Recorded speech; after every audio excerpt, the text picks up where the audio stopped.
श्री श्री गौरनिताय सुंदर भगवान की, जगद्गुरु श्री प्रभुपाद की, निताय गौर प्रेमानंदे हरि हरि।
वंशे विभो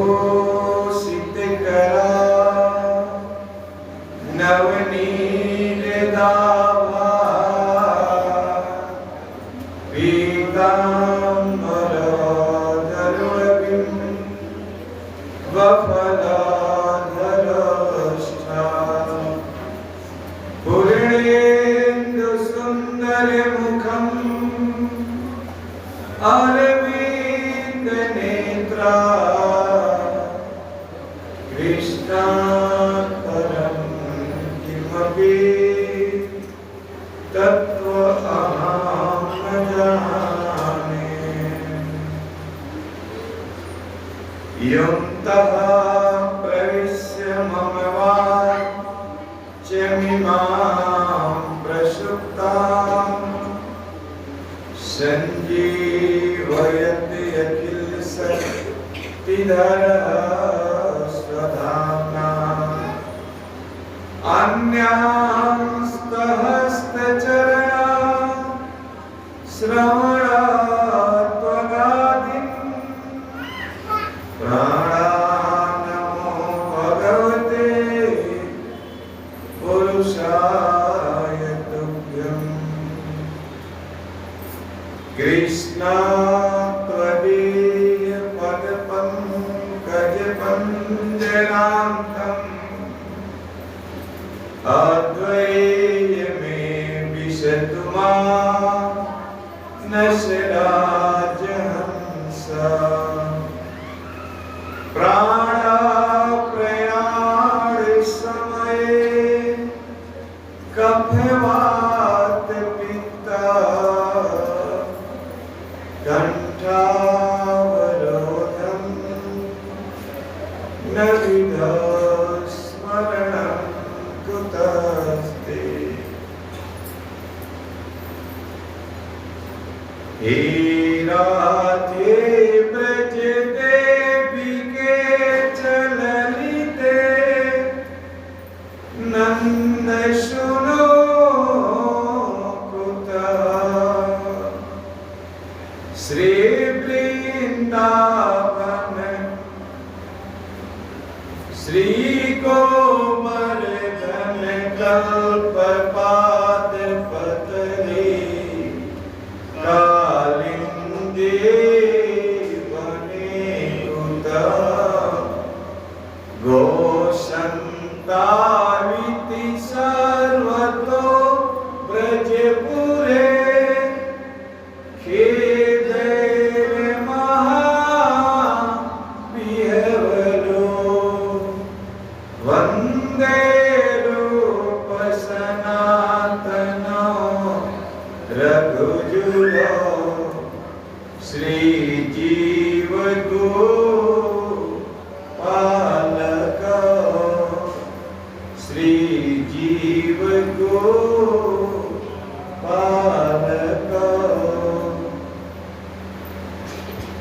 जय जय श्री राधा रमण।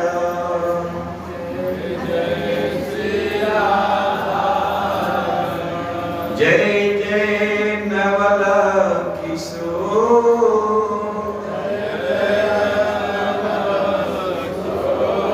जय गोपी चित चोर प्रभु।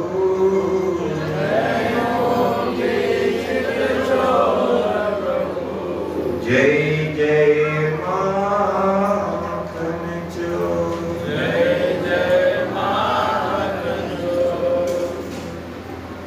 श्रीमद् भागवत महात्मा का एक श्लोक है, जिस श्लोक को श्री नारद मुनि जैसे भक्त कहते हैं। भाग्योदयेन बहुजन्म समार्जितेन सत्संगं च लभते पुरुषो यदैवै। बोलिए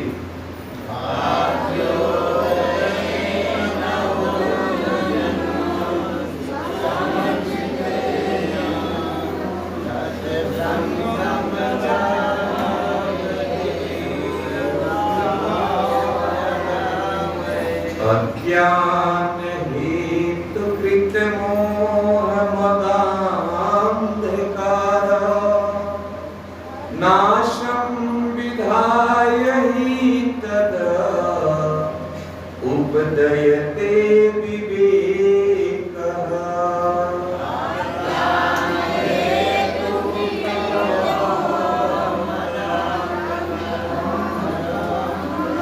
नाशं विधाय हि तदा उपदयते विवेकः। जिसमें बहुत सुंदर बात नारद जी कह रहे हैं। भाग्य उदय, जब किसी के भाग्य का उदय होता है, क्या भाग्य का उदय कब होता है? तो कहते हैं कि बहु जन्म समर्पितेन, जब कोई व्यक्ति बहुत जन्मों तक कोई पुण्य कार्य करता है, किसी पुण्य कार्य की स्वीकृति होती है उसके जीवन में, तब उसके भाग्य का उदय होता है। और समझ रहे हैं, जब बहुत जन्मों के पुण्य का, अच्छे कर्मों का, जीवन में किए गए धर्म का जब पुंज एकत्रित होता है, तो उसके जीवन के भाग्य का उदय होता है। और जब उसके भाग्य का उदय होता है, तब उस जीवात्मा को सत्संग का लाभ मिलता है। मानो पूछा जाए कि प्रभु जी, कई जन्मों के भाग्य का उदय होने से किसी के भाग्य का उदय होता है, और भाग्य का जब उदय होता है तो उससे सत्संग की प्राप्ति होती है। तो सत्संग से लाभ क्या है? तो कहते हैं कि उदयते विवेकः, उसके हृदय में विवेक का उदय होता है। और विवेक किसको कहते हैं? जो जीवन में क्या अच्छा है, क्या बुरा है, क्या करना चाहिए, क्या नहीं करना चाहिए, इसका जब व्यक्ति ठीक निर्णय करता है, उसी को कहते हैं विवेक। तो ये विवेक का उदय कब होता है? जब उसे सत्संग की प्राप्ति होती है। सत्संग की प्राप्ति कब होती है? जब उसके भाग्य का उदय होता है। भाग्य का उदय कब होता है? जब उसके अनेकों जन्मों में किए गए पुण्य का पुण्य एकत्रित होता है, तब जाकर उसके जीवन में विवेक उदय होता है। और जब विवेक का उदय होता है, तो कहते हैं कि अज्ञान हेतु कृतमोह मदांधकार, ये जो अज्ञान का अंधकार है, मोह है, ये अंधकार हमेशा हमेशा के लिए समाप्त हो जाता है। और आज इसी अज्ञान के कारण, इसी अज्ञान रूपी अंधकार के कारण व्यक्ति ज्ञान के प्रकाश में प्रकाशित नहीं हो पा रहा। उसको पता ही नहीं है कि क्या हमारे जीवन का परम पुरुषार्थ है, क्या करना चाहिए, क्या नहीं करना चाहिए, क्या श्रवण करना चाहिए, क्या नहीं श्रवण करना चाहिए, किसका सेवन करना चाहिए, किसका सेवन नहीं करना चाहिए। किसी भी वस्तु का कोई विवेक ही नहीं है। कुकर सुकर की तरह जीवन यापन चल रहा है। क्योंकि विवेक नहीं है। विवेक क्यों नहीं है? क्योंकि उसके जीवन में सत्संग नहीं है। सत्संग क्यों नहीं है? क्योंकि उसके भाग्य का उदय नहीं है। भाग्य का उदय क्यों नहीं है? क्योंकि उसके पिछले जन्मों में कोई पुण्य कार्य किया ही नहीं है। कभी कभी प्रभु जी बता रहे थे, कोई व्यक्ति मंदिर आता है और एक बार उसको बताइए कि भगवान का नाम ही हमारे जीवन का परम लक्ष्य है, तुरंत भगवान का नाम लेना शुरू कर देता है। क्योंकि बस कनेक्शन की जरूरत है। जब तक इस सत्संग से दूर था, उसके जीवन के पुण्य उदय हो चुके थे, लेकिन संगति नहीं होने के कारण, कनेक्शन नहीं जुड़ने के कारण उदय नहीं हो पा रहा था। जैसे सत्संग में आया, सुना, तुरंत हरिनाम करना शुरू कर दिया। लेकिन बहुत से ऐसे लोग हैं जो कि पिछले कई एक साल से मंदिर आ रहे हैं, भक्तों का संग कर रहे हैं, लेकिन आज तक, अभी तक भगवान का नाम का हरिनाम जप नहीं कर रहे हैं, क्योंकि उनके पिछले जन्मों में इतने भारी उनके पाप है कि ये पाप उसको लेने नहीं दे रहा है। ये मत समझिए कि ये भागवत कथा में आकर बैठना, भागवत की कथा सुनना, इस सब के भाग्य का विषय है, नहीं। मंदिर आने से क्या हो गया? मंदिर आकर भी जब सत्संग नहीं करता है, बहुत मुश्किल है। और मैं थोड़ी कह रहा हूं, नारद जी कह रहे हैं, भाग्योदय में बहुजन्म समाजितेना,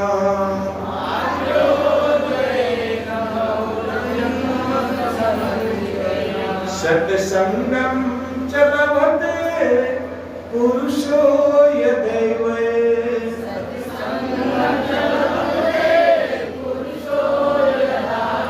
अज्ञान हेतु कृत मोह मदांधकार,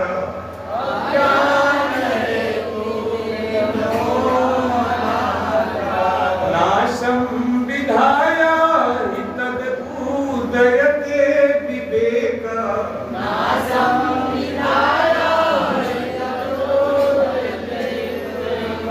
बहुत जन्मों के बाद का जब उदय होता है ना, तब उसके जीवन में इतना सुंदर सुअवसर प्राप्त होता है महाराज, नहीं तो बहुत मुश्किल है।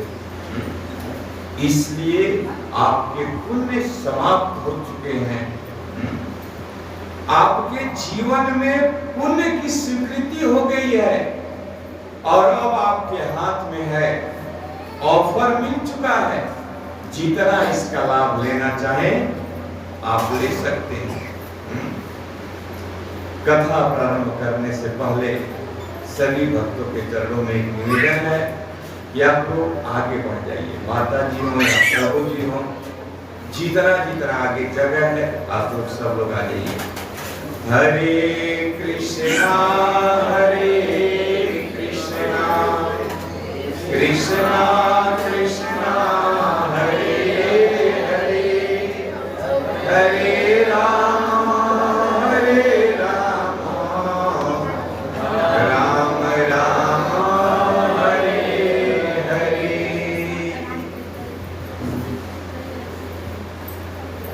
हमें तो कोई ज्यादा डिस्टर्ब नहीं होगा बच्चों से, लेकिन आप लोग को तो डिस्टर्ब होगा, क्योंकि कथा फिर पता नहीं आप समझ पाएंगे, कितना समझ पाएंगे ये तो हम भी नहीं बता पाएंगे। हालांकि आप लोग तो सब जानते ही हैं और बहुत सुंदर टॉपिक भागवत महात्म्य ही दिया हूँ, कई एक बार आप लोग सुने होंगे, लेकिन कुछ तात्विक बातों की हम लोग चर्चा करेंगे। और जो लोग ये श्लोक बोल सके मेरे साथ नहीं बोलिएगा, पीछे नहीं बोलना है, इसलिए उतना टाइम नहीं है कि हम पीछे से पुनरावृत्ति करा पाएंगे। सच्चिदानंद रूपाय, साथ में नहीं, मैं साथ में बोलिए, पीछे से बोलने के लिए समय नहीं है हमारे पास। सच्चिदानंद रूपाय विश्व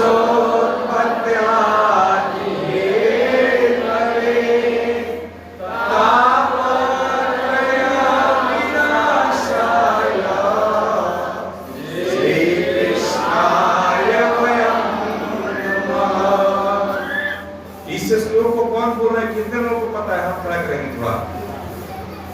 1 2 3 4 सभी प्रभु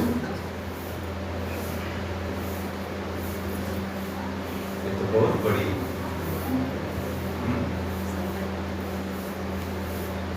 कौन बोल रहे हैं? वेद व्यास। आप कुछ समर्थन कर रहे हैं? ओके सर, वेद व्यास जी बोले समर्थन कर रहे हैं, ठीक है। वेद व्यास जी जब सर्वप्रथम भागवत लिखना शुरू किए तो सबसे पहले भगवान के चरणों में प्रणाम कर रहे हैं, है ना? याद आ गया? जिसमें भगवान के स्वरूप के बारे में बता रहे हैं। भगवान का स्वरूप कैसा है? सच्चित आनंद स्वरूप। सत का मतलब जो हमेशा शाश्वत है, जिसका कभी नाश नहीं होता। चित का मतलब पूर्ण ज्ञान से युक्त, और आनंद का मतलब पूर्ण आनंद के मूर्तिमान स्वरूप, और सच्चिदानंद रूपाय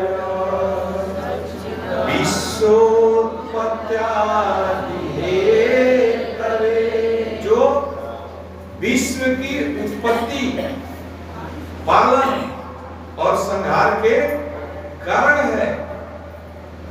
कैसे हैं, क्या करते हैं, और जिनका भजन करने से तापत्रय विनाशाय, 3 प्रकार के ताप हमेशा हमेशा के लिए समाप्त हो जाते हैं, नष्ट हो जाते हैं।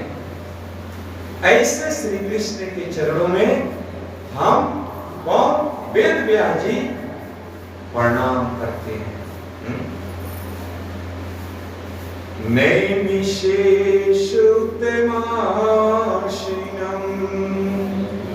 अभिवाद्य महामतिं कथामृतरसास्वाद रुसलः सानुको ब्रवीत्। महाराज नैमिषारण्य में 88,000 ऋषियों के बीच में, जहां पर सारे देवर्षि, राजर्षि, ब्रह्मर्षि सब के सब एकत्रित हैं, और एक तो ऋषि नहीं, 88,000 ऋषि तत्वदर्शी बैठे हुए हैं, और उन सारे लोगों का एक व्यक्ति सौनक ऋषि लीड कर रहे हैं। सारे लोग बोलेंगे तो गड़बड़ा जाएगा बेटा, इसलिए सारे लोगों ने सौनक ऋषि को चयनित किया, या आप भी बोलिएगा। तो सौनक ऋषि प्रश्न करते हैं शुक गोस्वामी से, कहते हैं कि महाराज, हे प्रभु, सर्वप्रथम तो उनके गुणों की बखान करते हैं। अज्ञानध्वांत विध्वंसः कोटि सूर्य समप्रभ। हे सुत गोस्वामी, आपका जो ज्ञान है ना, ये करोड़ों करोड़ों सूर्य के प्रकाश के समान है। अब जिसके अंदर करोड़ों करोड़ों सूर्य का प्रकाश है, एक सूर्य का प्रकाश तो महाराज पूरे जगत का अंधकार दूर कर देता है, राम जी प्रभु, है ना? फिर जिसके अंदर करोड़ों सूर्य का प्रकाश का ज्ञान है, उस सूत गोस्वामी से कौन प्रश्न कर रहे हैं? इतना देर कहा कथा में है ना, तुरंत बोलिए। शौनक ऋषि क्या पूछते हैं कि हे सुत गोस्वामी, कलयुग आ गया, इह घोरे कलो प्रायो जीवश्च आसुरतां गतः क्लेश आक्रान्तस्य तस्यैव शोधने किं परायणम्।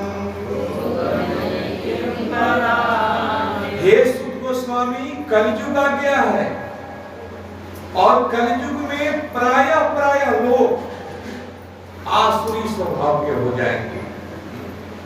एक होता है दैवी प्रकृति, दैवी स्वभाव, एक होता है आसुरी स्वभाव। किस तरह से किसी भी जीव को कष्ट देकर स्वयं आनंद का अनुभव किया जाए, भले किसी पशु की हत्या कर दी जाए अतुल प्रभु, लेकिन हमारे जीवा को स्वाद मिलना चाहिए। भले ही कोई व्यक्ति दुखी हो जाए, उससे कोई मतलब नहीं, हमें सुखी होना है। सब आसुरी स्वभाव के हो जाएंगे। कौन कह रहा है? शौनक ऋषि प्रश्न कर रहे हैं। कहां है आप लोग? इतना भी नहीं समझ पा रहे हैं कि कलयुग आ गया है। कलयुग में लोग कैसे होंगे? प्राय सब आसुरी प्रवृत्ति के हो जाएंगे। एक दूसरे को धोखा देना, एक दूसरे को ठगना, चीट करना, बेईमानी करना, धोखा देना, एक दूसरे से ईर्ष्या, अनेक प्रकार के आसुरी स्वभाव जीवों के अंदर आ जाएंगे। महाराज कुछ उपाय बताइए, इन जीवों का उद्धार कैसे होगा? क्या उपाय है? क्योंकि जैसे जैसे समय बीतेगा वैसे वैसे कलयुग अपना रूप दिखाना शुरू करेगा, है ना? तो क्या किया जाए इस कलयुग में? आज लोग देखा जाता है कि हर व्यक्ति सुखी होने का प्रयास करता है, आनंद को प्राप्त करने का प्रयास करता है, लेकिन कभी प्राप्त कर नहीं पाता है। और 10-20 लोगों के बीच में, कितने लोगों के बीच में प्रश्न कर रहे हैं? 88,000 लोगों के बीच में। और वो 88,000 लोग कैसे थे? हमारे आपकी तरह नहीं थे, मंद समंद मतयो, सब तत्वदर्शी थे, सब ज्ञानी थे, सब दिव्य ज्ञान में पारंगत थे। एक से एक राजा जो कि पूरे पृथ्वी का चक्रवर्ती सम्राट होने के बाद भी अपना जीवन एक साधु की तरह, एक भक्त की तरह बिताते थे।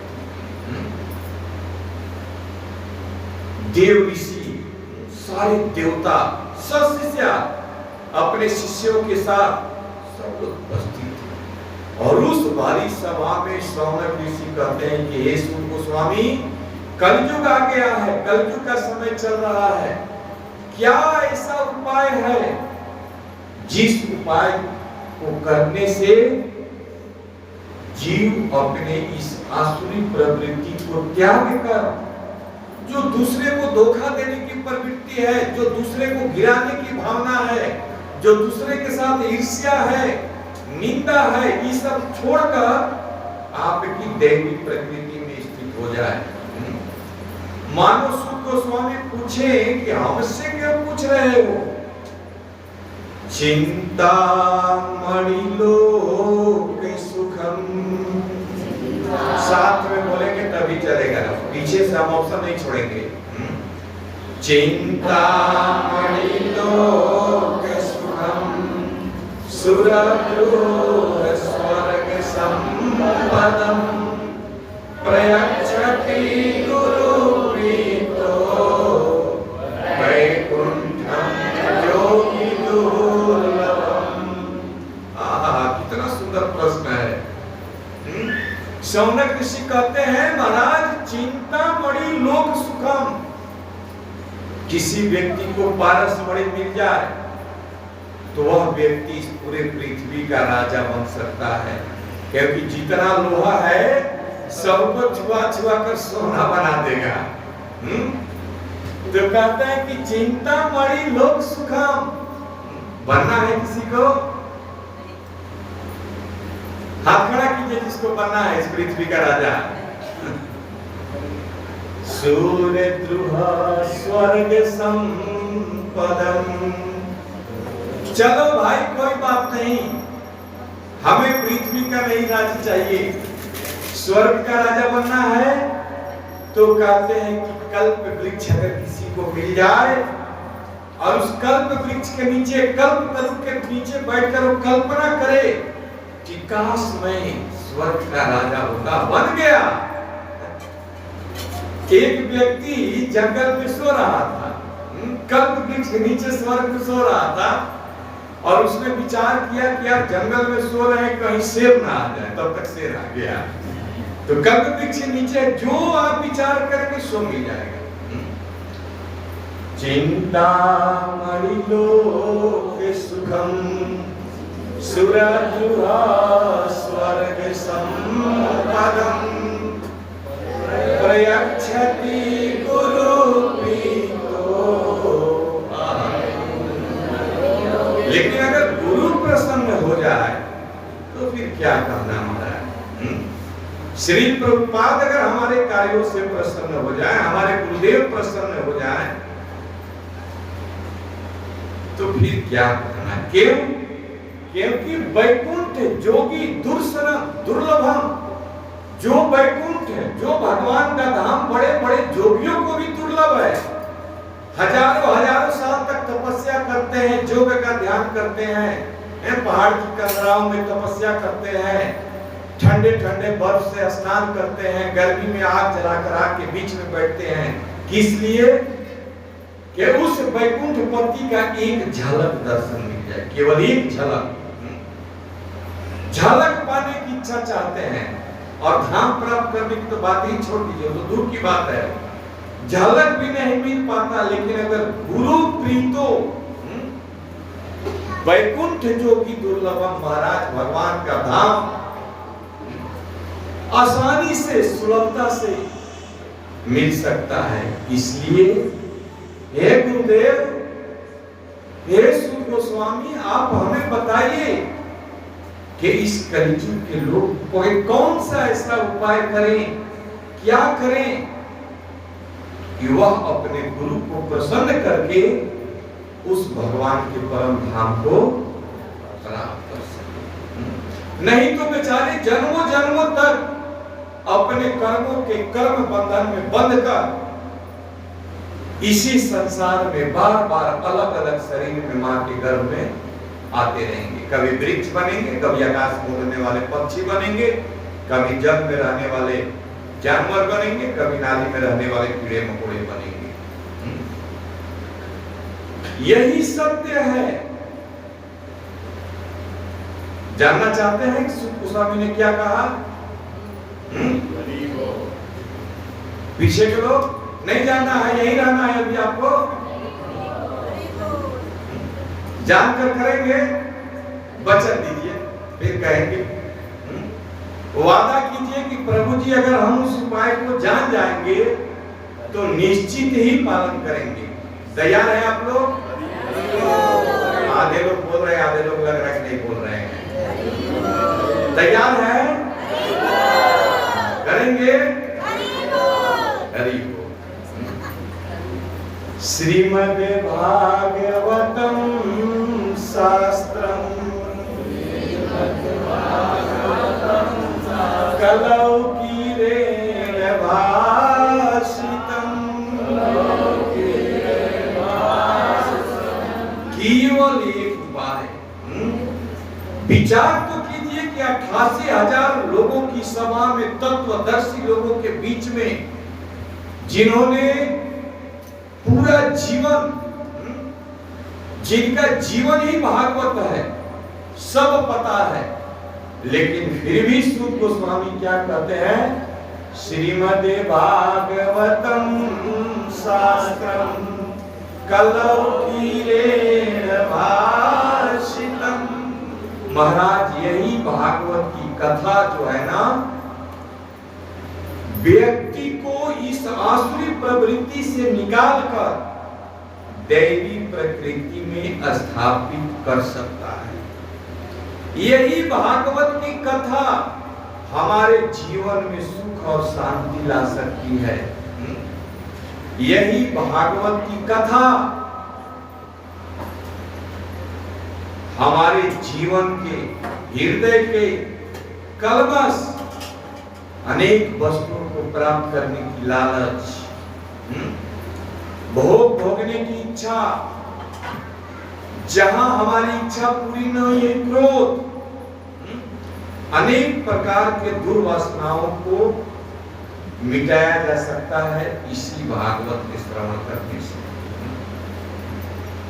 और व्यक्ति संसार में यही नहीं कर पाता है, इसलिए तो दुखी है। आचार्य यहां तक कहते हैं कि अगर हम हरिनाम करते हैं लेकिन अगर भागवत की कथा का श्रवण नहीं करते हैं सभी प्रभु, तो हरिनाम भी हम अच्छे से नहीं कर सकते हैं।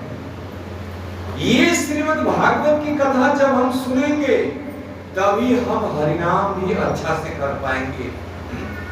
अगर हमारा हरिनाम अच्छे से नहीं हो रहा है, इसका एक प्रमाण है कि हम भागवत की कथा को ठीक से नहीं सुन रहे हैं। माला खींच जाएगा, जीवन बीत जाएगा, ये सुंदर अवसर निकल जाएगा हाथ से, पछताने के सिवा, हाथ मलने के सिवा कुछ नहीं आएगा। इसलिए जीवन में जब भी मौका मिले तो दौड़ कर आइए, समय से पहले आइए कि एक भी चीज मिस ना हो जाए। श्रीमद् भागवत, मैं नहीं बोल रहा हूं, कौन बोल रहे हैं?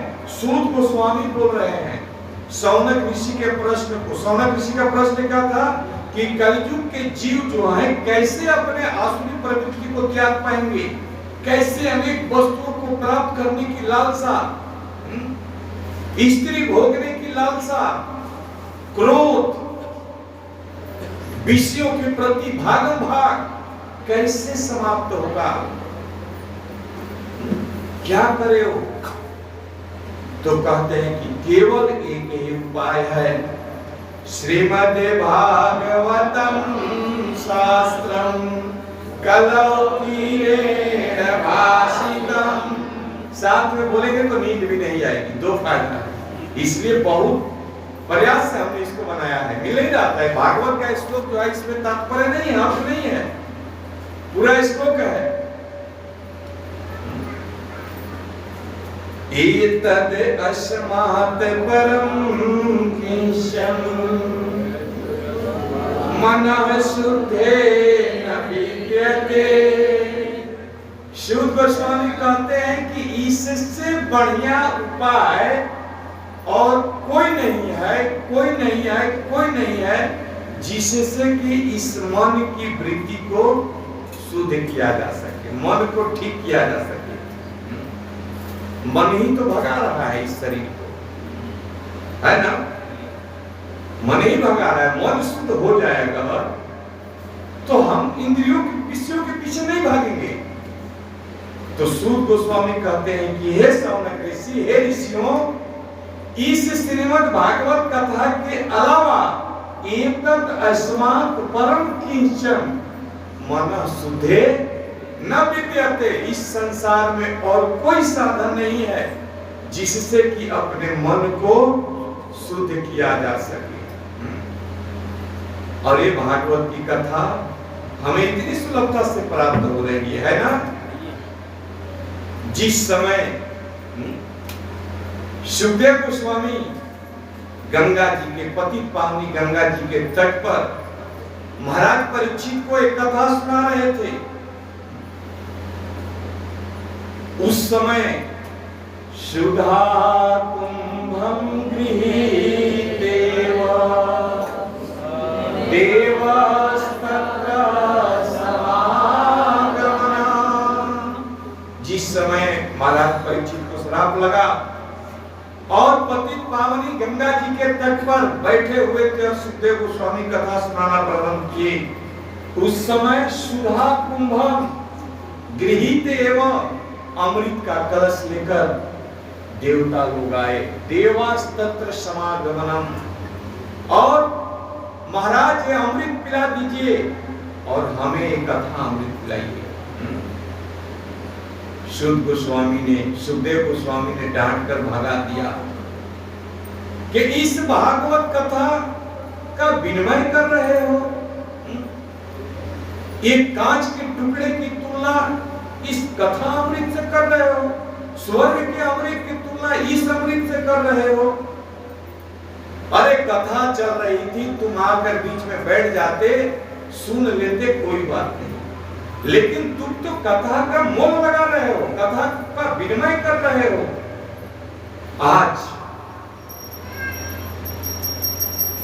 क्या कहा जाए, लोग ऐसे परम पवित्र भागवत को व्यापार बनाकर अपने जीवन को चला रहे हैं। ये भागवत का ज्ञान जीवन को बदल सकता है, क्या नहीं दे सकता है?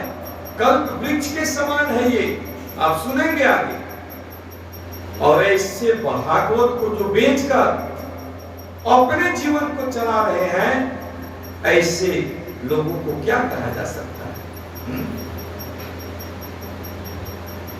सुखदेव गोस्वामी बोले कि विनिमय कर रहे हो, चले जाओ यहां से, अभी के अभी यहां से भाग जाओ।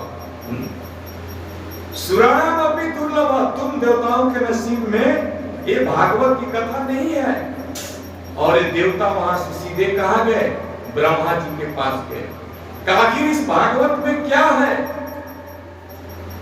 इस भागवत अमृत में ऐसा क्या है जिसके चलते सुखदेव गोस्वामी ने हमें देने से मना कर दिया, और संसार के मनुष्यों को इस अमृत का पान करा रहे। इस कथा में है क्या, बताइए हमें। हमें बहुत इस बात का तकलीफ है कि हम लोग स्वर्ग के देवता और आए थे सुखदेव गोस्वामी के पास कि हमें भी कथा सुनाइए, लेकिन सुखदेव गोस्वामी ने हमें भगा दिया कि तुम इसके योग्य नहीं हो।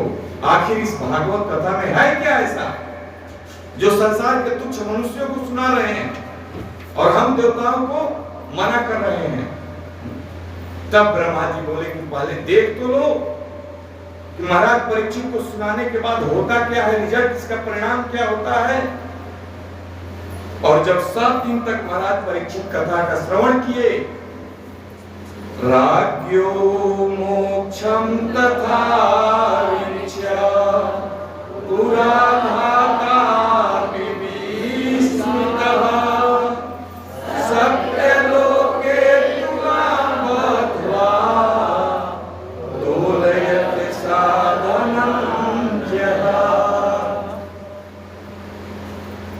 जब ब्रह्मा जी ने देखा कि 7 दिन भागवत कथा सुनने के बाद महाराज परीक्षित को परम पद की प्राप्ति हो गई, धाता अपि विस्मिता, महाराज ब्रह्मा जी विस्मय में पड़ गए, आश्चर्यचकित करने लगे। ब्रह्मा जी को भी पता नहीं, देवता जाकर बोले कि आखिर इस भागवत कथा में क्या है भाई? ब्रह्मा जी बोले काहे, बैठ जाओ, पहले देखो तो सही रिजल्ट क्या आता है 7 दिन में, तब विचार किया जाएगा। मान लो कि कथा सुनने से कुछ हुआ ही नहीं तो फिर परेशान क्यों हो रहे हो?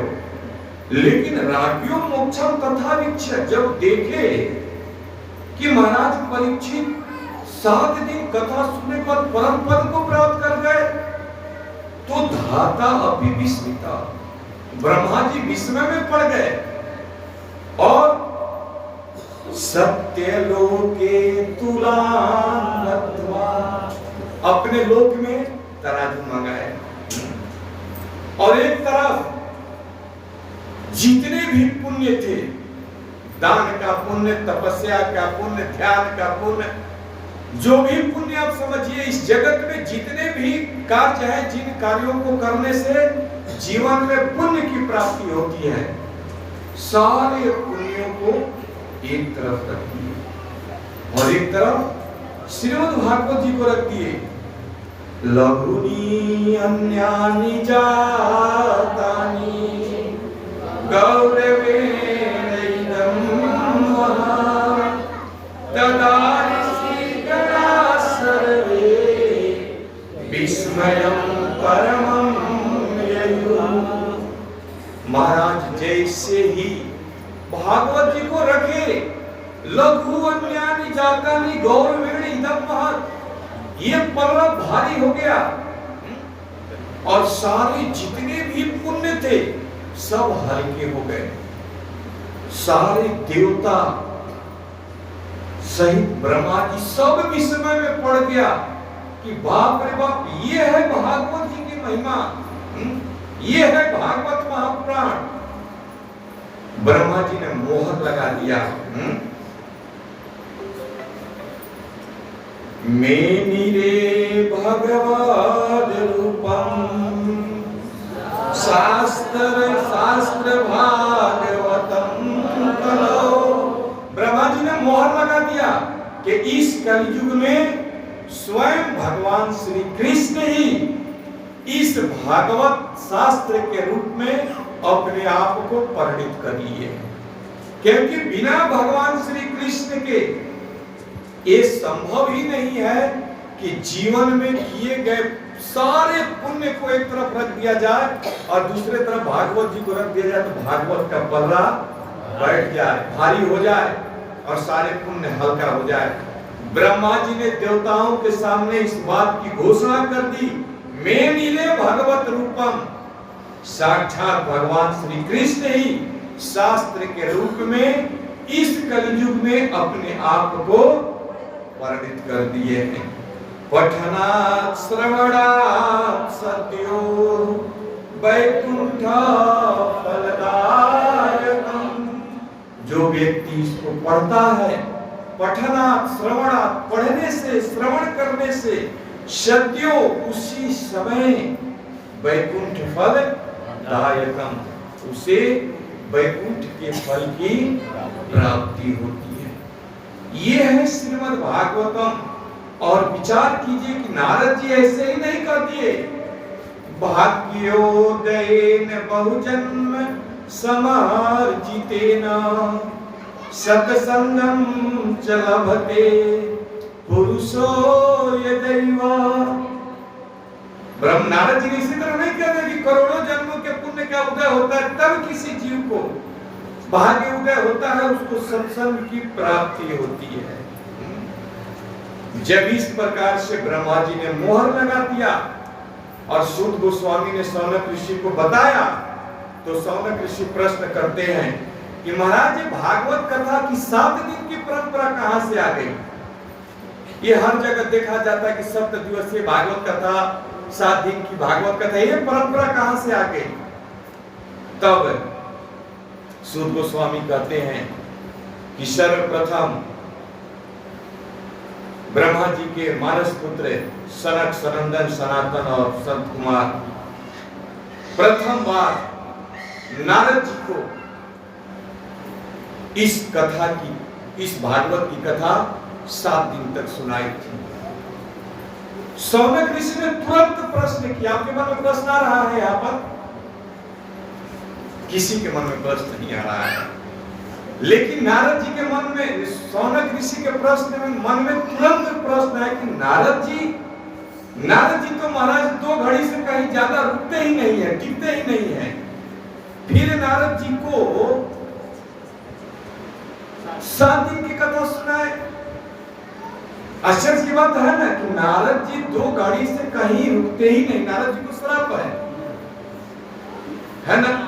और ऐसे नारद जी को सबसे पहले किसने सुनाया? ब्रह्मा जी के 4 मानस पुत्र ने।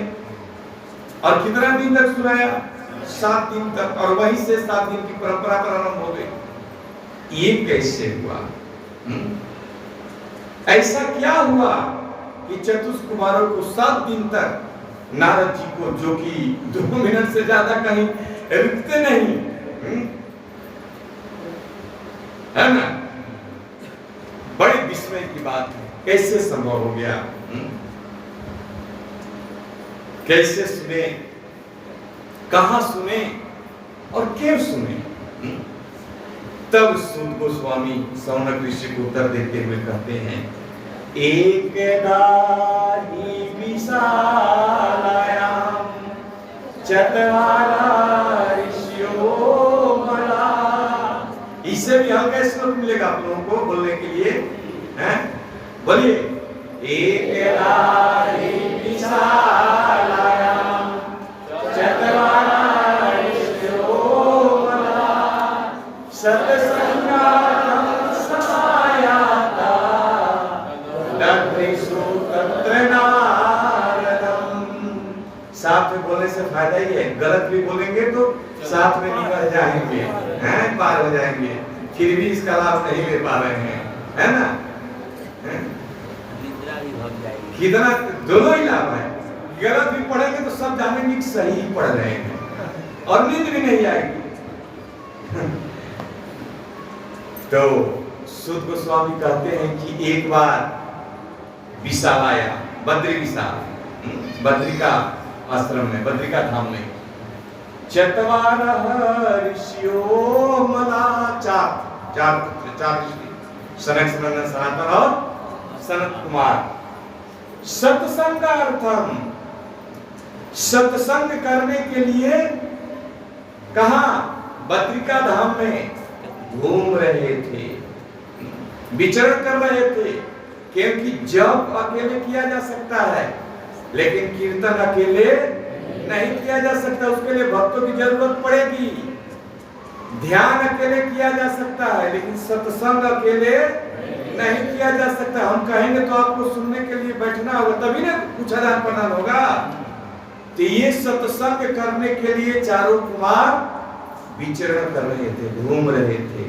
तब तक ददृशु तत्र नारदम, नारद जी को देखे, और जैसे ही नारद जी को देखे तो गदगद हो गए, वाह आज तो मेरा जीवन ही सफल हो गया। क्यों भाई?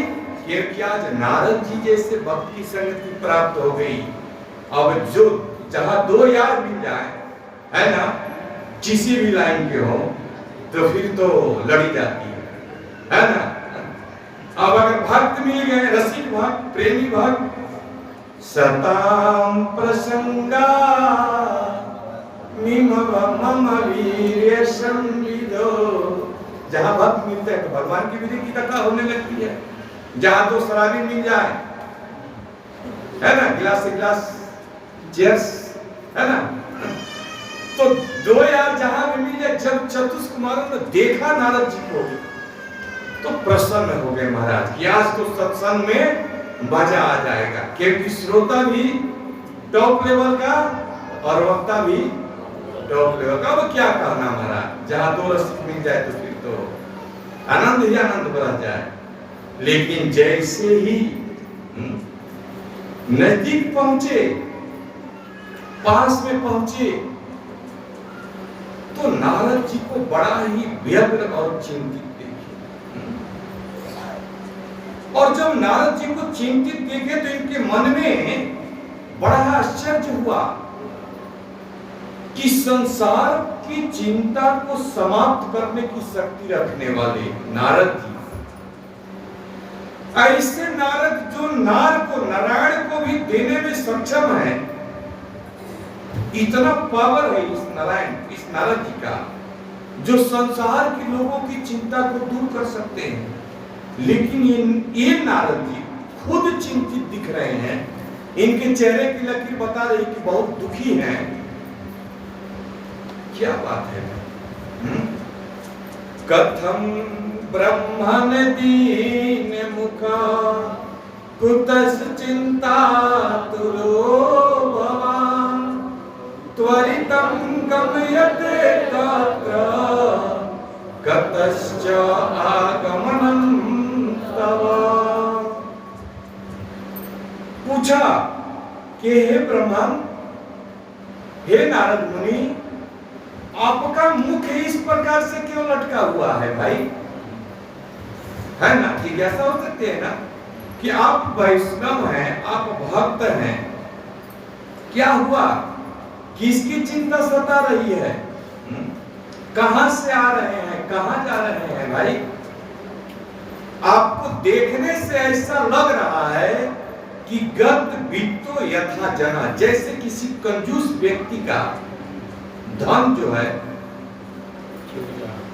कहीं चोरी चल जाए, या कहीं कोई मान करोड़ों रुपया बैंक में लेके आ रहा, कोई छीन ले, किसी भी प्रकार से किसी कंजूस का धन चला जाए और वो विक्षिप्त हो जाता है, ऐसे आपको देखने से लगता है।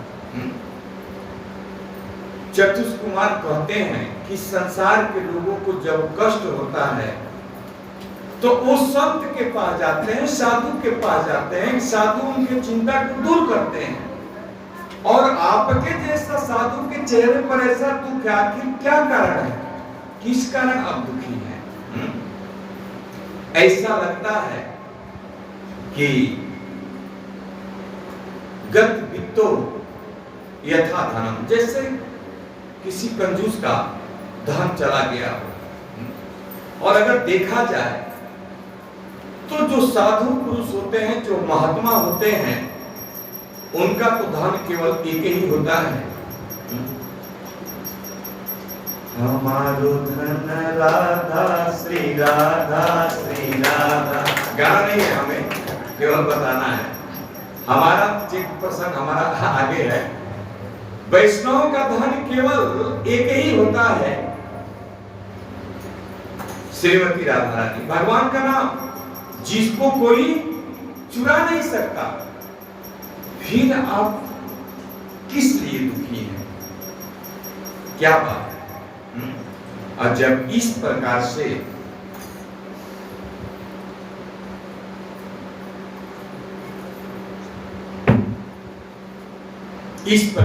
जब पूछे, थोड़ा ध्यान चला गया दूसरी जगह, हरे कृष्णा कृष्णा कृष्णा हरे हरे, हरे राम राम राम हरे हरे। इस प्रकार से जब चतुष्कुमारों ने नारद जी से पूछा कि क्या कारण है, किस लिए आप दुखी हैं, तब नारद जी कहते हैं, एक बार मैं सत्संग करने के लिए पृथ्वी लोक में विचरण कर रहा था, क्योंकि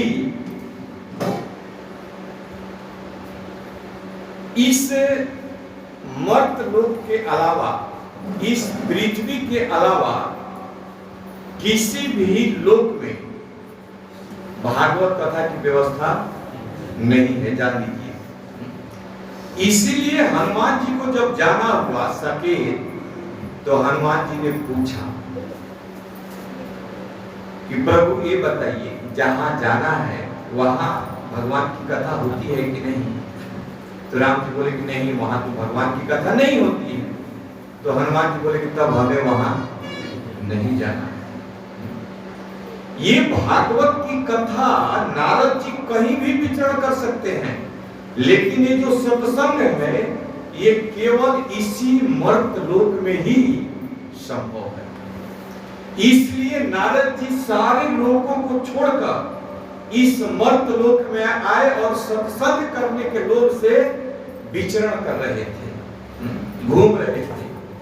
वे कहते हैं कि मैंने अनेक तीर्थों में गया, पुष्कर गया, प्रयाग गया, काशी गया, गोदावरी गया, हरिक्षेत्र गया, कुरुक्षेत्र गया, श्रीरंगम गया, सेतुबंध गया, अनेक तीर्थों का हमने भ्रमण किया, लेकिन किसी भी तीर्थ में भागवत की कथा नहीं चल रही, सत्संग का लाभ हमें नहीं मिला। इसलिए मेरे मन को शांति नहीं मिली, क्योंकि मैं इसी कार्य के लिए उतरा था कि चलो पृथ्वी पर चलते हैं, थोड़ा सत्संग करेंगे, फिर आ जाएंगे। लेकिन सारे तीर्थों का मैंने भ्रमण किया और सारे तीर्थों का भ्रमण करने के कहीं भी हमें सत्संग नहीं मिला, तो मेरे मन को शांति नहीं मिली। तब मैं सोचा कि चलो अब संतों के पास चलता हूं, क्योंकि जहां संत होते हैं, जहां साधु होते हैं, वहां तो जरूर सत्संग होता है। लेकिन जब संतों के पास गया, पाखंड निरता संतो विरक्ता सपरिग्रहा। नारद जी कहते हैं कि संतों के पास गया तो संत भी सब पाखंडी हो गए, सब गेरुआ वस्त्र पहनकर, दाढ़ी बढ़ाकर, सब ढोंग रचा रहे हैं, सब पाखंड से युक्त है।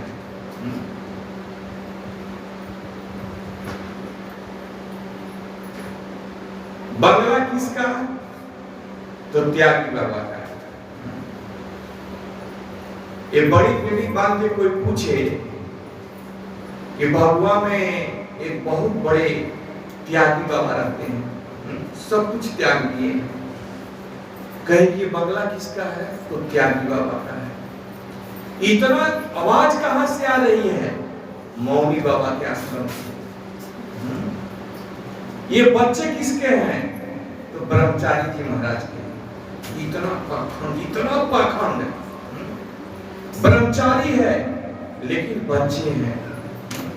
मौनी बाबा है, लोगों को शिक्षा देते हैं कि मौन चुप, लेकिन जाओ तुम उन्हीं के आश्रम में कोलाहल मचा हुआ है चंद टुकड़े के लिए। तो नारद जी कहे कि जब मैं संतों के पास गया तो पाखंड निरतांत संतो, सारे संत सारे साधु पाखंड का आश्रय ले चुके हैं। तब मैं सोचा कि चलो श्री श्री जगन्नाथ बलदेव सुभद्रा महारानी की जय। चलते हैं गृहस्थों के पास, क्योंकि पृथ्वी पर विचरण कर रहे थे, सारे तीर्थ में गए, कहीं सत्संग नहीं मिला और इनका मन अशांत हो गया। संतों के पास गए, साधुओं की स्थिति को देखे तो और उद्विग्न हो गए। तब सोचे कि चलो अब चलते चलते आए थे शांति के लिए, लेकिन जहां जा रहे हैं वहां अद्भुत क्रांति फैली हुई है, शांति कहां से मिलेगी? चलो अब चलते चलते थोड़ा गृहस्थों के यहाँ भी घूम लेते हैं कि इनके यहाँ क्या चल रहा है। तरुणी प्रभुता के श्याल को बुद्धिदायक, कन्या दंपति नाम चल कम। माता पिता की सेवा कब तक होगी? सास ससुर की सेवा कब तक? जब तक कि थाती की चाबी हाथ में नहीं आ जाती है। जिस दिन बहू के हाथ में खजाने का चाबी लगा, उस दिन या तो माता पिता की खटिया खेत में होगी और नहीं तो सीधे वृद्धा आश्रम में। ये है कलयुग। माता पिता की सेवा होगी कब तक? जब तक कि चाबी नहीं मिल रहा है भैया। चाबी मिला कि खटिया उठाकर खेत में, अगर घर में भी रह गए तो ऐसा व्यवहार जैसे कि कुत्ते का व्यवहार कुत्ते के साथ आदमी करता है। ये कलयुग है, ये हंसने का विषय नहीं है, ये गंभीरता से चिंतन करने का विषय है कि अगर आपने जीवन में अभी भी भगवान के नाम का आश्रय नहीं लिया तो बुढ़ापा बहुत ही कष्टदायी होने वाला है। लिख लीजिए, श्याल को तरुणी प्रभुता के। ये स्त्रियां घर पे राज करेगी, शासन करेगी, और श्याल को बुद्धिदायक। जब कोई बड़ा आयोजन होगा और उसमें सलाह लेने की जरूरत पड़ेगी तो ससुराल से साले को बुलाओ।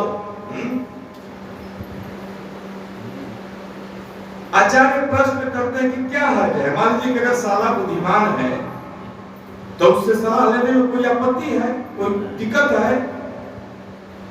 कहते हैं कि दिक्कत कब है कि जब उसका सलाह अच्छा हो। अरे महाराज, सलाह देने के बाद भी दंपति नाम चकल कनम, सलाह देने के बाद पति और पत्नी में रोज झगड़े ही होते हैं। उसी की बहन है, वही घर की मालकिन है और वो सलाह देने वाला सलाहकार है, फिर भी घर में पति पत्नी के बीच में रोज कलह है। इतना ही नहीं, कन्या विक्रयिणो लोभा। नारद जी कह रहे हैं कि कन्या का व्यापार किया जाएगा। और सबसे आश्चर्य की बात मैं बताऊं कि इस बार मैं जब गांव गया था तो हमारे गांव के गरीब वर्ग के 3 लोग, माता जी कहिए या प्रभु जी कहिए, अपनी अपनी बेटियों को बेच दिया 3-3 लाख रुपए में। बाहर से पार्टी आया, उसके फैमिली को 3 लाख रुपया दिया और उसकी जवान बेटी के साथ गया। आज के बाद कोई पूछने वाला नहीं है। विवाह किया, सामने विवाह किया, उसके मांग में सिंदूर भरा। ये कैसा विवाह है, आगे उसके जीवन के साथ क्या है, कुछ पता नहीं है। देखिए भागवत की सच्चाई देखिए। मैं ये बताना चाहता हूं आपको, कन्या विक्रयिणो लोभा, लोभ के कारण कन्याएं बेची जाएंगी। और मैं तो जब सुना तो दंग रह गया कि इसकी बेटी को बाहर की पार्टी, कहां की पार्टी थी कुछ पता नहीं, कोई आइडेंटिटी नहीं। आया 3 लाख रुपया दिया, बेटी को ले गया। गरीब आदमी है, क्या करेगा, बेच दिया, कहां से विवाह करेगा। 3 लाख रुपया मिल गया तो सोचता है कि चलो एक थोड़ा घर बना लेंगे और बेटी का विवाह हो गया, लेकर गया। कन्याओं को बिक्री किया जाएगा। ये है कलयुग महाराज। और नारद जी कह रहे हैं कन्या विक्रयिणो लोभा। हमने देखा तब मेरा मन और दुखी हो गया और मैं बहुत चिंताग्रस्त हो गया। और मैं विचार ही कर रहा था, तब तक मुझे तुरंत श्रीधाम वृंदावन का स्मरण हो गया। श्रीधाम वृंदावन की घूमते घूमते तुरंत मुझे वृंदावन का स्मरण आया और मैं वहां से सीधे वृंदावन के लिए चल दिया। एवं पश्यन् कलेर्दोषा पर्यटन् वनीमं यामुनं तटमापन्नो यत्र लीला हरेर्। जहां लगा कि अब तो देख ही लिए, संसार में तो हर जगह देख ही लिए, तीर्थों में गए, संतों के पास गए, गृहस्थों के पास गए, हर जगह तो यही मिला। स्मरण में आ गया कि चलो अब वृंदावन चलते हैं, छोड़ो घर बार और चलो वृंदावन, है ना। तो वृंदावन जब गए तो नारद जी को लगा कि वहां जाएंगे क्योंकि हमारे प्रभु की लीला स्थली है और वहां जमुना के किनारे जाएंगे तो वहां जरूर मेरे मन को शांति मिलेगी। इस आशय के साथ, इस विश्वास के साथ मेरे मन में संकल्प आया कि चलो अब वृंदावन चलते हैं। इस संसार में बड़ा कष्ट है भैया, कौन यहाँ रहना जाए, वहीं पर थोड़ा आराम मिलेगा।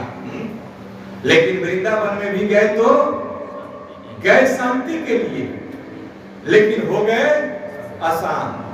क्या वहां जब गए तत्र आश्चर्यं मया दृष्टं श्रूयतां तन्मुनीश्वरा एका तु तरुणी तत्र निशन्ना खिन्नमानसा।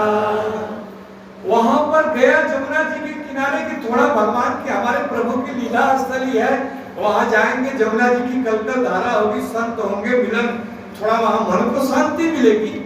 लेकिन जब मैं जमुना जी के किनारे गया तो बड़ा एक अद्भुत आश्चर्य देखा। क्या भाई, तो एक तरुणी, एक जवान स्त्री अपने 2 वृद्ध व्यक्ति के साथ, युवक के साथ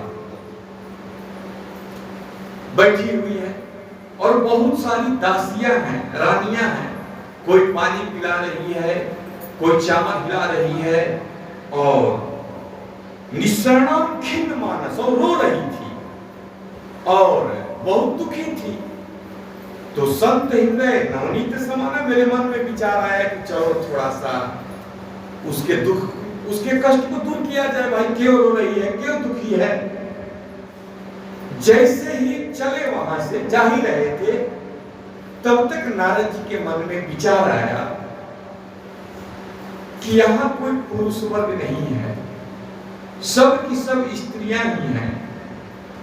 और एक स्त्री रो रही है, बहुत सी स्त्रियां चावल पिला रही है, पानी पिला रही है, चुप करा रही है।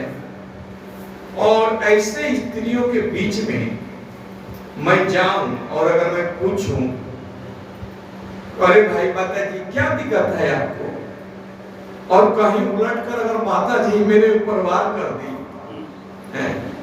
कि तुम बाबा लोगों को कोई जरूरत नहीं है, कोई काम नहीं है, जहां देखते हो स्त्री वहां पर आ जाते हो, स्त्रियों के पास तुम्हारी क्या जरूरत है, हम किस लिए रो रहे हैं, क्या करें, कहीं अगर उलट कर हमारे ऊपर ही गाज गिर गया तो फिर हम ब्रह्मचारी आदमी क्या करेंगे, भाई साधु आदमी। इसलिए दुख दूर करने की इच्छा हुई, लेकिन फिर ये सोचकर कि स्त्रियों के समूह में स्त्रियों के पास एक साधु को ज्यादा जाने की जरूरत नहीं जाना चाहिए, जो अपने जीवन के चरम लक्ष्य को प्राप्त करना चाहता है।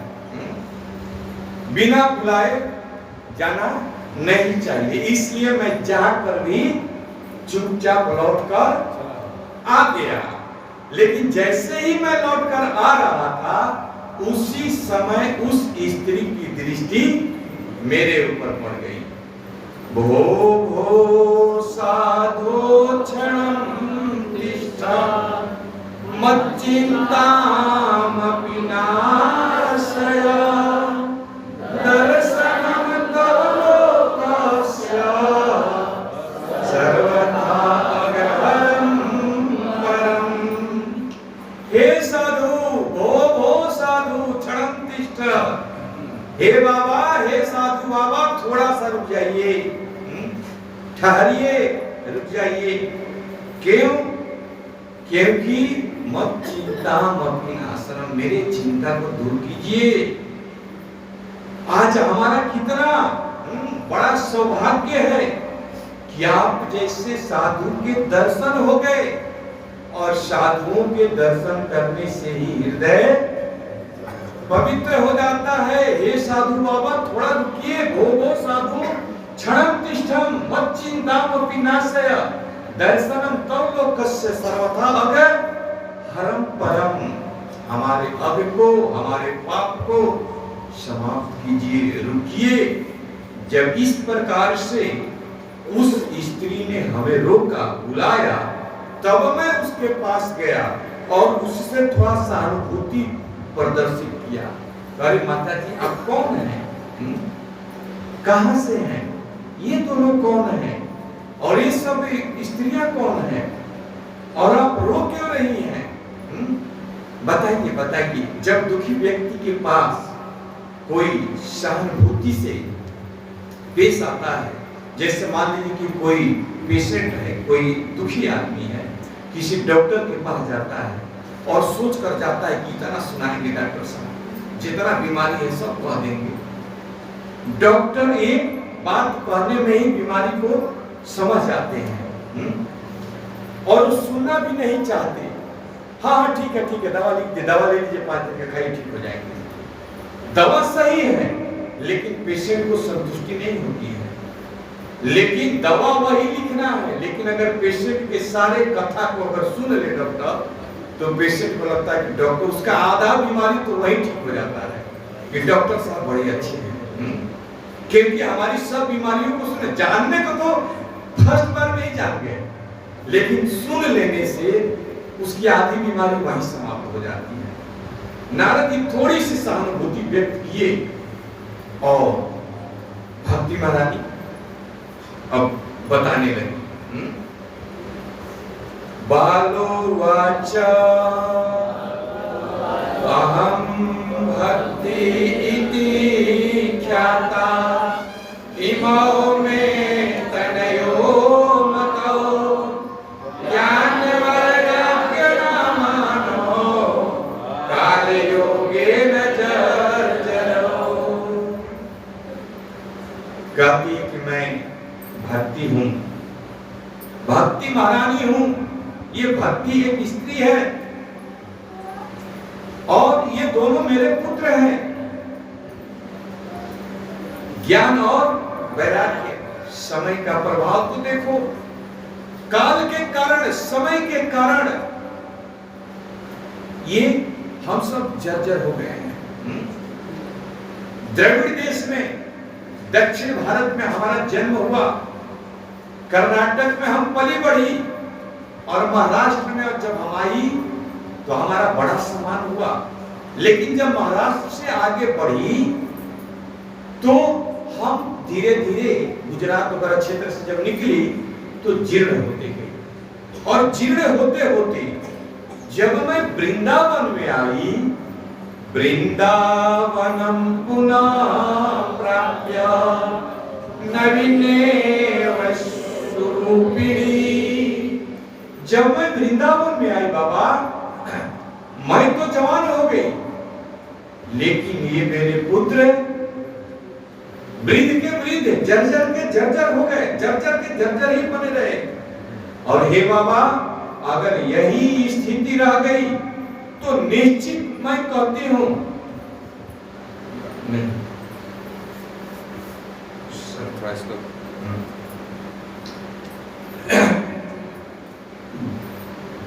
वृंदावनम पुनः प्राप्य नवीनेव स्वरूपिणी। एक श्लोक छूट गया है, इसलिए थोड़ा घबरा गए। तो कहते हैं कि वृंदावन में मैं आई तो मैं तो जवान हो गई, वृंदावन का ऐसा प्रभाव, और मेरे पुत्र जो थे ज्ञान और वैराग्य, ये जर्जर के जर्जर ही रह गए।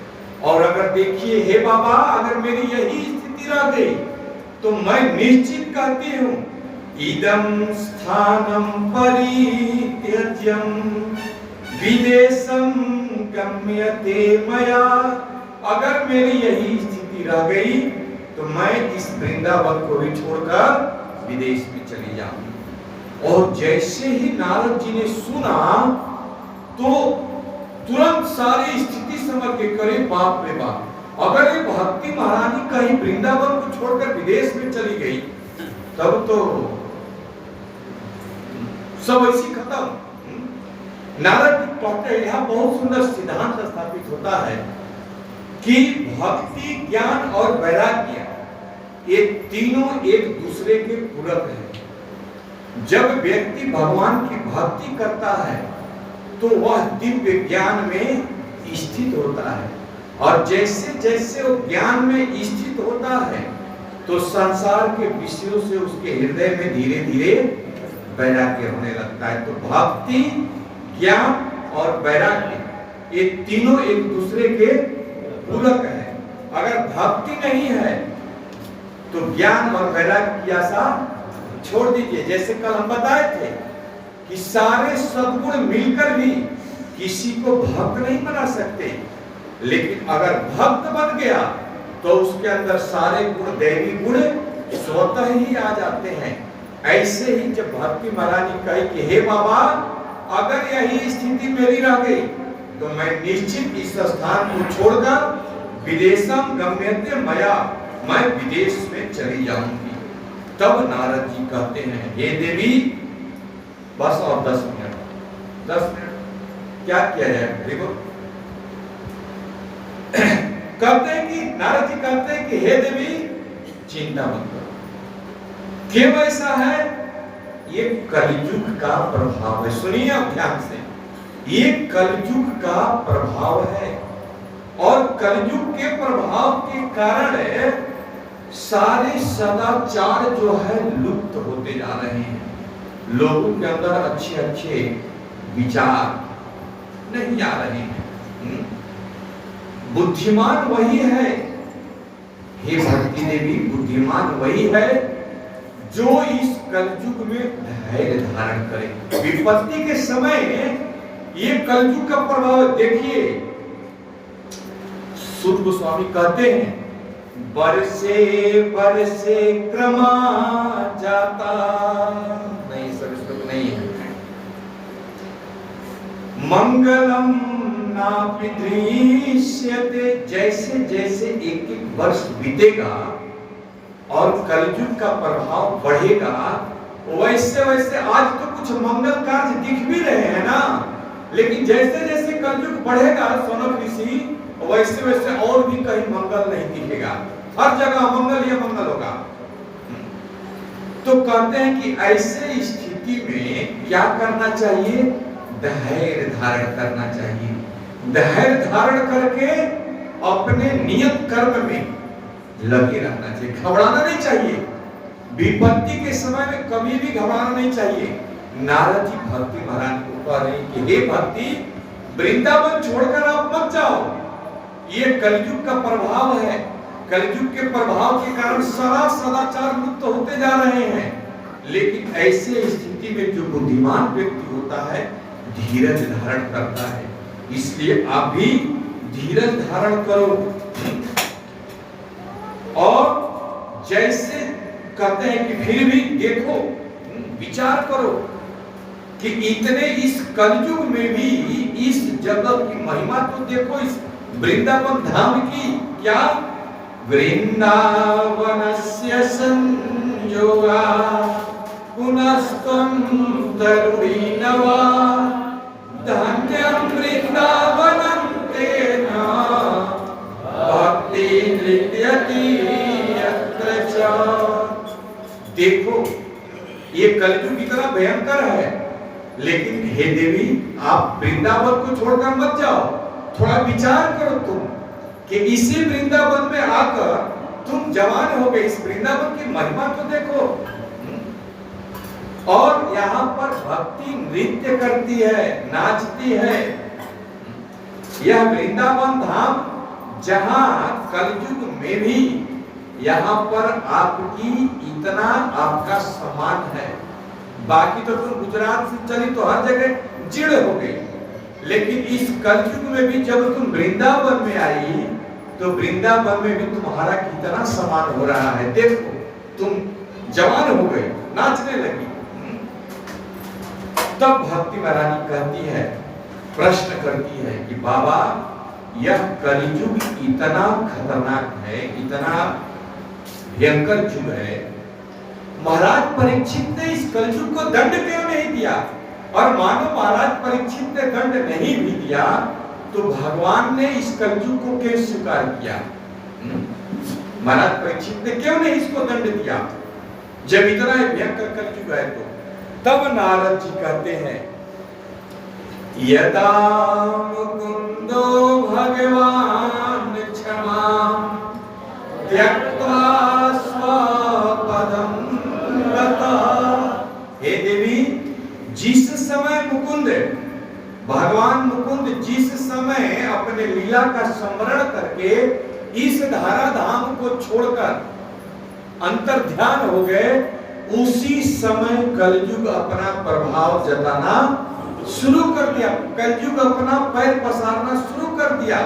लेकिन महाराज परीक्षित ने जैसे ही हथियार उठाया मारने के लिए, उसी समय यह कलयुग दीनवत् शरणं गतः।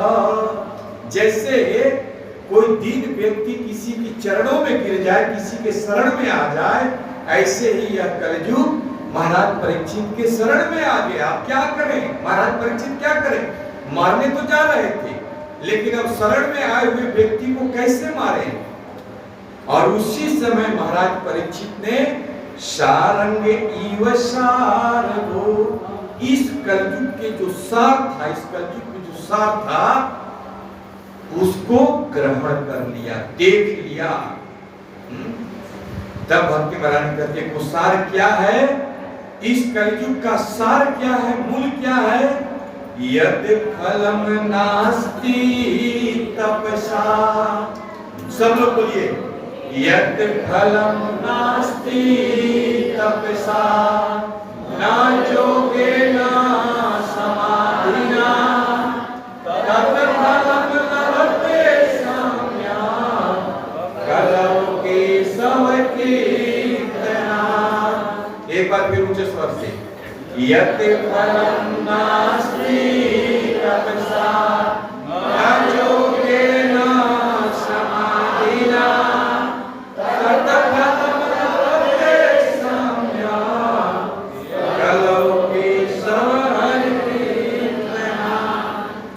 महाराज क्या देखा? परीक्षित महाराज ने भक्ति महारानी से कह रहे हैं नारद जी कि जो फल यत् फलम नास्ति तपसा, हजारों हजारों साल तक तपस्या करने से जो फल की प्राप्ति नहीं होती है, जो अष्टांग योग का पालन करने से, पैर को ऊपर मूड़ी को नीचे कर से योगा करने से भी जो फल नहीं मिलता, जो फल ध्यान से नहीं मिलता, इससे भी बढ़कर फल कृष्ण प्रेम इस कलयुग में केवल केशव भगवान श्री कृष्ण के नाम का कीर्तन करने से, उच्चारण करने से मिलता है। हरे कृष्णा कृष्णा कृष्णा हरे हरे, हरे राम राम राम हरे हरे। इतना सुंदर एक कलयुग है, दोषों का खजाना है तो क्या हुआ? इतना आसानी से भगवत प्रेम मिल रहा है। महाराज परीक्षित ने, हे देवी, इसीलिए कलयुग को मारा नहीं, यही केशव कीर्तन यही सार देखा इस कलयुग के अंदर। अब तो महाराज इतना सुनने के बाद भक्ति महारानी नाचने लगी, उसका हृदय गदगद हो गया, प्रसन्न हो गई, खुश हो गई, और ये भक्ति नारद जी के गुणों को गाने लगी। धन्य है नारद जी आप, आज मेरा कितना बड़ा सौभाग्य है कि आप जैसे साधु पुरुष का मुझे दर्शन प्राप्त हुआ। जयति जयति माया यस्य काया तवस्ते, वचन रचन मेकं केवलं चाकिलया, ध्रुव पदमपि यातो यत् कृपातो ध्रुवम्यं, सकल कुशल पात्रं ब्रह्मपुत्रं नमामि। सोचिए, भक्ति महारानी स्वयं भक्ति नारद जी के गुणों को गा रही है। ये है नारद जी। ब्रह्मपुत्रम नतास्मि, हे ब्रह्मा जी के पुत्र नारद जी, आपके चरणों पे हम नमस्कार करती हैं। क्यों? क्योंकि जयति जगति माया यस्य काया धवस्ते, कयाधु के पुत्र काया धवस्ते, कयाधु कौन थे पुत्र? प्रहलाद महाराज। जगत जयति, आपकी जय हो। क्यों? क्योंकि जगत माया यस कया धवस्ते, वचन रचन एक केवलम चाकल्य, एक वचन से प्रहलाद महाराज ने आपकी माया को पार कर दिया। और प्रहलाद ने आपकी माया को ही नहीं पार कर गए, ध्रुव पदम अपि यातो यत् कृपा तो ध्रुवम्यं, आपकी कृपा से धन्य है नारद जी आप, आपकी कृपा से 5 साल का बच्चा भी उस परम पद ध्रुव पद को प्राप्त कर गया। ये है नारद जी। तो भक्ति महारानी स्वयं नारद जी के गुणों को गा रही है कि ये नारद जी धन्य है आप, आपके कृपा से कयाधु का पुत्र प्रहलाद इस जगत की माया को पार कर गए, और आपकी कृपा से 5 साल का बच्चा परम पद ध्रुव पद को प्राप्त कर गया। हे बाबा, हे नारद जी, मेरे ऊपर भी कृपा कीजिए, थोड़ी सी मेरे ऊपर भी कृपा कर दीजिए कि मेरे जो वृद्ध पुत्र हैं ये भी जवान हो जाएं। याचना कर रही है। छोड़ देते हैं यहीं पर कथा को, भक्ति महारानी को याचना करने देते हैं, और अगले सत्र में देखें कि नारद जी कृपा करते हैं कि नहीं करते हैं। नहीं करने का तो कोई चांस ही नहीं है कि वैष्णव है, भक्त है। किस प्रकार से एक दुखियारी के दुख को दूर करने के लिए नारद जी किस प्रकार से उद्यम करते हैं, प्रयास करते हैं, प्रयत्न करते हैं, और किस प्रकार से अंतुगतवा नारद जी को सफलता मिलती है कि नहीं मिलती है। ये देवी के पुत्र वृद्ध के वृद्ध ही रह जाते हैं, जवान होते हैं। आने वाले सत्र में हम लोग श्रवण करेंगे। हरे कृष्ण। श्री श्री जगन्नाथ बलदेव सुभद्रा महारानी की जय, और निताय सुंदर भगवान की जय, जगत गुरु श्रील प्रभुपाद की जय, भक्ति महारानी की जय। हरे हरे कृष्णा हरे